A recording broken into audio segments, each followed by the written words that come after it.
আসসালামু আলাইকুম রহমতুল্লাহি ওয়া বারাকাতুহু। আজকে আপনাদের সামনে যে বিষয়টি নিয়ে আলোচনা করব সেটি হলো মুমিনের 5টি সিফাত নিয়ে আলোচনা করব। তো আমরা সূরা আনফালের 2 নম্বর আয়াতে কারিমা থেকে আলোচনা শুরু করব। এখানে আল্লাহ পাক রব্বুল আলামিন পবিত্র কালামুল্লাহ শরীফের মধ্যে ইরশাদ করেন, ইন্নামাল মুমিনুনা আল্লাযীনা ইযা যুকিরাল্লাহু ওয়াজিলাত কুলুবুহুম ওয়া ইযা তুলিয়াত আলাইহিম আয়াতুহু যাদাতহুম ঈমানা ওয়া আলা রাব্বিহিম ইয়াতাওয়াক্কালুন আল্লাযীনা ইউকিমুনাস সালাহ ওয়া মিম্মা রাযাকনাহুম ইউনফিকুন। আল্লাহ পাক এখানে মুমিনের 5টা কোয়ালিটি বর্ণনা করেছেন। 1 নম্বর হলো যে মুমিন বান্দা, ইন্নামাল মুমিনুনা, নিশ্চয় মুমিন কারা?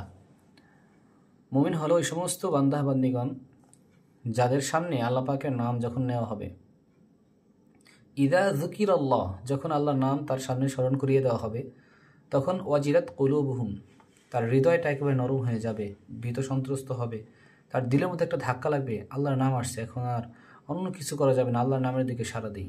2 নম্বর, ওয়া ইযা তুলিয়াত আলাইহিম আয়াতুহু যাদাতহুম ঈমানা, যখন তাদের সামনে আল্লাহ পাকের কোরআন কারীমের আয়াত তেলাওয়াত করা হবে, তখন তাদের ঈমান আগের থেকে আরো বেড়ে যাবে। সুবহানাল্লাহ, এটা মুমিনের পরিচয়।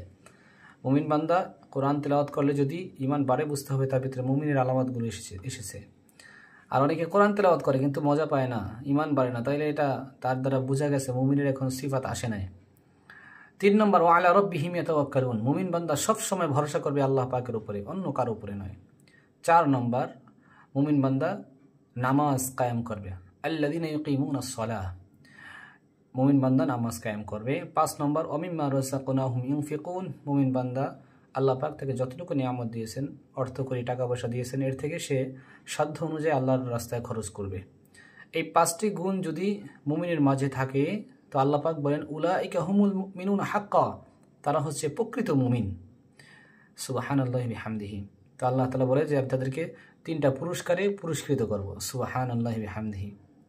1 নম্বর, আল্লাহ পাক জানাইতেছেন যে উলাইকা হুমুল মুমিনুনা হাক্কা, এই তাদেরকে প্রকৃত মুমিনের সার্টিফিকেটটা দেওয়ার পরে আল্লাহ জানাইতেছেন, লাহুম দারাজাতুন ইনদা রাব্বিহিম। 1 নম্বর হলো আল্লাহ পাক তাদের দরজা বুলন্দ করতে থাকবেন। 2 নম্বর, ওয়া মাগফিরাহ, আল্লাহ তাদের ক্ষমা করে দিবেন। 3 নম্বর, ওয়া রিজকুন কারীম, আল্লাহ তাদের জন্য সম্মানী রিজিকের ব্যবস্থা করে দিবেন। সুবহানাল্লাহ।